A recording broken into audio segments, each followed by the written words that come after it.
अस्सलाम वालेकुम dear friends, कीअं आहियो तव्हां सभु? उमेद है तव्हां सभु ठीकु हूंदो।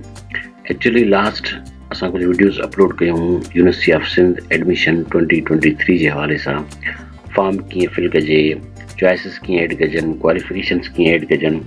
हुन में असां ॾिठो त काफ़ी दोस्तनि खे कुझु मामलनि में कन्फ्यूजन हुई ऐं काफ़ी दोस्त परेशान हुया। कंहिंजो डॉक्यूमेंट्स जो इशू हो, कंहिंजो मार्क्स इनपुट जो इशू हो, कंहिंजो ॿियो को इशू हो, कंहिंजो फॉर्म जो इशू हुयो। उन्हनि सभिनी सुवालनि खे असां ॾिसी करे असां सोचियो त हिकिड़ी वीडियो अलॻि सां ठाही वञे जंहिंमें उन्हनि सभिनी दोस्तनि जे सुवालनि खे एड्रेस कयो वञे ऐं उनखे प्रॉपर गाइड कयो वञे। जेकॾहिं हिन तरह जो को तव्हां सां प्रॉब्लम थो अचे या हिन तरह जो को मसइलो आहे या हिन तरह जी का परेशानी आहे, उनखे तव्हां कहिड़े नमूने सां एड्रेस कयो ऐं उनखे तव्हां कहिड़े नमूने सां सॉल्व कयो। अॼोकी वीडियो में असां सभु उन्हनि सभिनी सुवालनि खे डिस्कस कंदासीं जेके दोस्तनि असां लास्ट वीडियोज़ में पुछा हुया ऐं उनजे बारे में वन बाय वन उन्हनि जो असां डिटेल में जवाबु ॾींदासीं। वीडियो शुरू करण खां पहिरीं जेकर तव्हां अञा ताईं असांजे चैनल खे सब्सक्राइब न आहे कयो त ॿाहिरि महिरबानी चैनल खे ज़रूरु सब्सक्राइब कयो ऐं बेल आइकॉन खे प्रेस कयो त जीअं टाइम टू टाइम तव्हांखे सिंध यूनिवर्सिटी जे एडमिशन्स, स्कॉलरशिप्स, एग्ज़ामिनेशन या मुख़्तलिफ़ जेके सेक्शन्स आहिनि उन जे हवाले सां तव्हांखे अपडेट मिलंदी रहे। ठीकु आहे, वीडियो शुरू था कयूं। लास्ट वीडियो में हिकिड़े दोस्त सवाल पूछो त सर सिंध यूनिवर्सिटी के फॉर्म में मिस्टेक हुई है, ग्रेड मैट्रिक और इंटर की मार्क्स गलत फिल हुई हैं, फॉर्म सबमिट होने की वजह से अब एडिट नहीं हो पा रहा।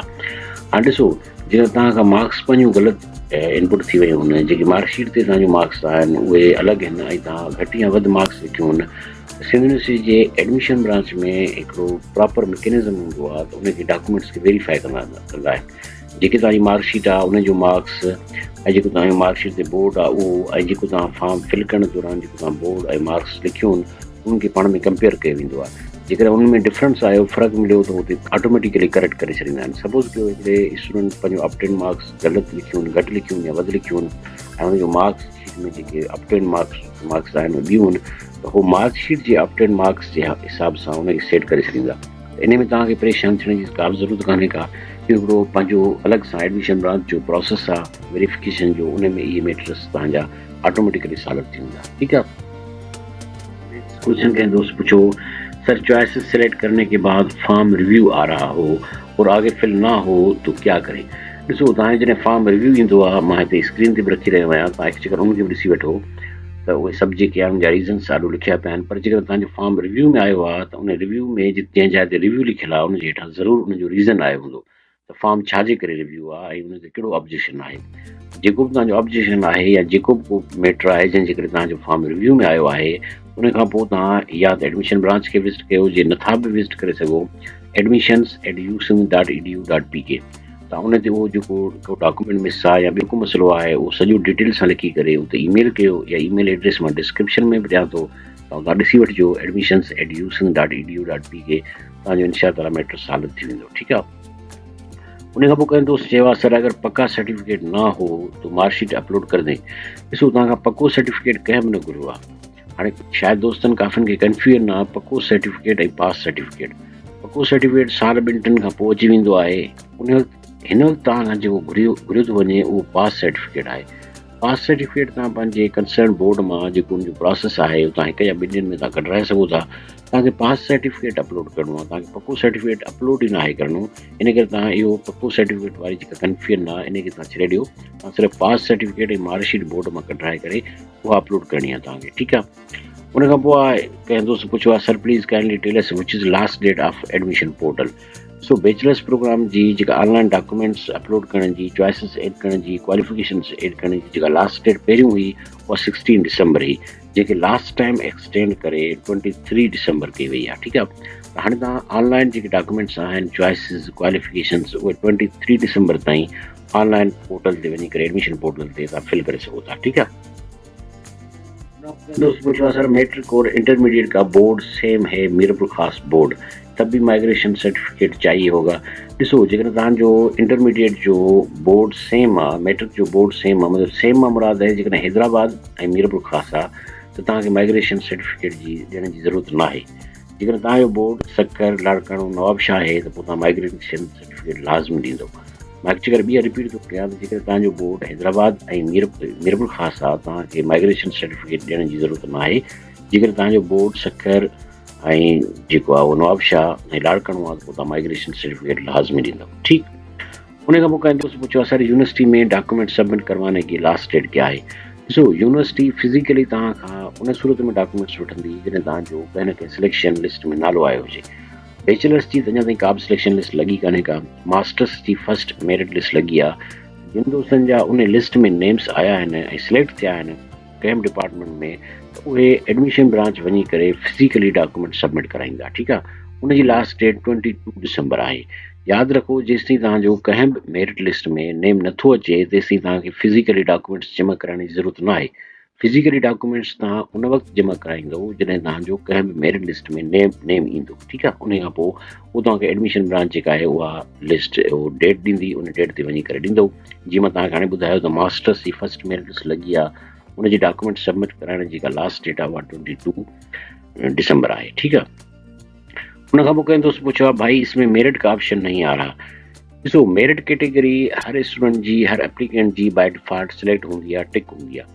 त मेरिट कैटेगरी किथां टिक करणी आहे ऐं कीअं टिक करणी आहे, उन हवाले सां तव्हां माना परेशान थियो ई न, छो त उहा तव्हांजी कैटेगरी बाय डिफॉल्ट सिलेक्ट थियल हूंदी आहे। ठीकु आहे, हा, हाणे तव्हां चाहियो था त मे बी मथां मेरिट ते को स्टूडेंट को दोस्त सम्झे थो त मे बी मेरिट ते मथां मूंखे का डिपार्टमेंट न मिले या का पंहिंजी रिक्वायर्ड डिपार्टमेंट न मिले, इन करे पंहिंजो मां पाण खे सेल्फ फाइनेंस जो चांस ॾियां, पंहिंजो पाण खे मां इवनिंग जो चांस बि ॾियां, पंहिंजो पाण खे मां स्पेशल सेल्फ फॉरेन सेल्स जो चांस ॾियां, या तव्हां कंहिं एम्प्लॉई जा ॿार आहियो, तव्हां एम्प्लॉई कोटा ते तव्हां कैटेगरी ते अचण था चाहियो, उन सूरत में तव्हां self evening special self employee quota इहे तव्हां पाण टिक कंदव, इहे तव्हां सिलेक्ट कंदव।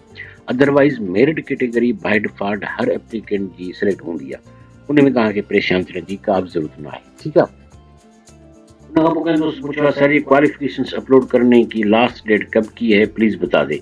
इहो सुवाल असां अॻे एड्रेस करे आयासीं त online qualifications documents choices add करण जी लास्ट डेट जेका हाणे आहे उहा 23 दिसंबर आहे। ठीकु आहे, 23 दिसंबर ताईं तव्हां पंहिंजी क्वालिफिकेशंस ऐं सभु एड करे सघो था।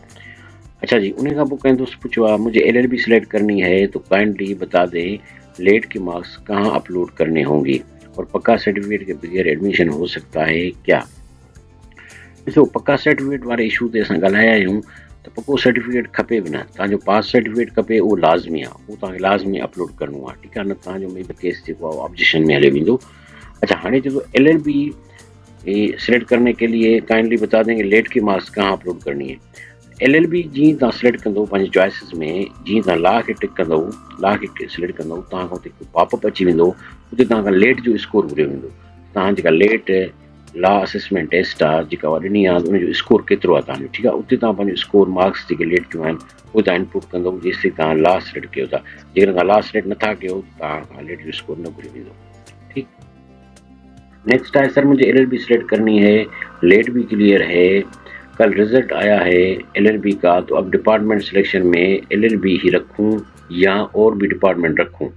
ऐसा तो नहीं है ना कि LLB रख कर और सिलेक्ट करूं तो किसी और में हो जाए। ॾिसो, मां तव्हांखे हिकिड़ी ॻाल्हि हिते क्लियर करे छॾियां, जेकर तव्हां सिर्फ़ु ऐं सिर्फ़ु LLB में एडमिशन चाहियो था, सिर्फ़ु लॉ में एडमिशन चाहियो था, तव्हांखे सभ खां पहिरियों त लेट जी टेस्ट ॾियणी पवंदी, लेट क्वालिफाई हुजो तव्हां। ठीकु आहे, उन खां पोइ लॉ जे एडमिशन लाइ सिंध यूनिवर्सिटी जी पंहिंजी जेका टेस्ट तारणी आहे उनजो को बि माना अमल दख़ल न आहे। तव्हांजो लॉ जो उन में जेको लेट जो स्कोर आहे उहो ई सिर्फ़ु काउंट थींदो। हा, तव्हां हाणे चाहियो था त मे बी सुभाणे जेकॾहिं LLB में न थियां सिलेक्ट, मां मेरिट ते न अचां त बजाए जो हींअर पंहिंजो मां वेस्ट कयां, उन करे सिंध यूनिवर्सिटी जे कंहिं ॿी डिपार्टमेंट में मां एडमिशन वठां, त तव्हां इहे सिंध यूनिवर्सिटी जी पेड टेस्ट ॾिनी हूंदी, प्री एंट्री टेस्ट, ऐं उन हिसाब सां तव्हां ॿियूं चॉइसिस बि सिलेक्ट कंदो। पर जेकर तव्हां सिर्फ़ु चाहियो था त मूंखे सिर्फ़ु ऐं सिर्फ़ु लॉ खपे, आइदर मुंहिंजी थिए या न थिए, त तव्हां लेट जे स्कोर जे हिसाब सां सिर्फ़ु LLB सिलेक्ट कंदो ऐं ॿी का चॉइस तव्हांखे सिलेक्ट करण जी ज़रूरत न आहे। उन खां पोइ कंहिं दोस्त लिखियो आहे माइग्रेशन सर्टिफिकेट लाज़मी है क्या। ॾिसो, माइग्रेशन सर्टिफिकेट जेकर तव्हांजो बोर्ड चेंज आहे, सक्कर, लाड़काणो, नवाबशाह आहे त माइग्रेशन सर्टिफिकेट लाज़मी आहे। जेकर तव्हांजो बोर्ड हैदराबाद ऐं मीरपुर ख़ासि आहे त माइग्रेशन जी ज़रूरत न आहे। ठीकु,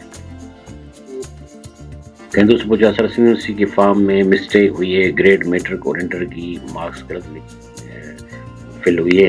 इन सवाल जो जवाब मुंहिंजे ख्याल में असां ॾेई चुका आहियूं। जेकर तव्हांजो मार्क्स तव्हां ग़लति लिखिजी वियो, हुन बोर्ड ग़लति लिखिजी वियो आहे, त वेरिफिकेशन में एडमिशन ब्रांच ऑटोमेटिकली सेट करे छॾींदी। उन हवाले सां तव्हांखे परेशान थियण जी का बि ज़रूरत न आहे। ठीकु आहे, सर्च चॉइसेस सेलेक्ट करने के बाद फॉर्म रिव्यू में आ रहा है, इन जो असां जवाबु ॾेई चुका आहियूं, जेकॾहिं फॉर्म रिव्यू में थो अचे उनजो को न को रीज़न हूंदो, उहो रीज़न तव्हां ॾिसो ऐं ईमेल कयो admissions@usin.edu.pk। उन खां पोइ कंहिं दोस्त पुछियो आहे इवनिंग सेल्फ पर आहे। जी हा, इवनिंग जेके प्रोग्राम्स आहिनि यूनिवर्सिटी ऑफ सिंध में उहे सभु सेल्फ ते आहिनि।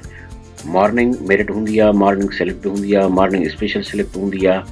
इवनिंग जेके प्रोग्राम्स आहिनि, जेके तव्हां इवनिंग में जंहिं प्रोग्राम तव्हां एडमिशन चाहियो था उहे सभु सेल्फ ते आहिनि। हा, हुनजी फीस थोरी घटि आहे मॉर्निंग सेल्फ जे भेट में, पर उहा बि सेल्फ ते आहे। डियर फ्रेंड्स, हे अॼु क्वेश्चन्स हुया अॼु वीडियो में जेके असां एड्रेस कया। अञा बि जेकॾहिं तव्हांखे का शइ कंफ्यूज़ करे रही आहे, को सुवाल तव्हांजे माइंड में आहे फॉर्म फिल करण वक़्तु, चॉइसिस एड करण वक़्तु, काइंडली तव्हां कमेंट्स में लिखी सघो था ऐं इंशा अल्लाह we will try to respond you quickly as soon as possible. उन खां अलावा अञा ताईं बि जेकर तव्हां असांजे चैनल खे सब्सक्राइब न आहे कयो त बराए महिरबानी चैनल खे सब्सक्राइब कयो ऐं बेल आइकन ते ज़रूरु प्रेस कयो। Thank you so much. Thank U.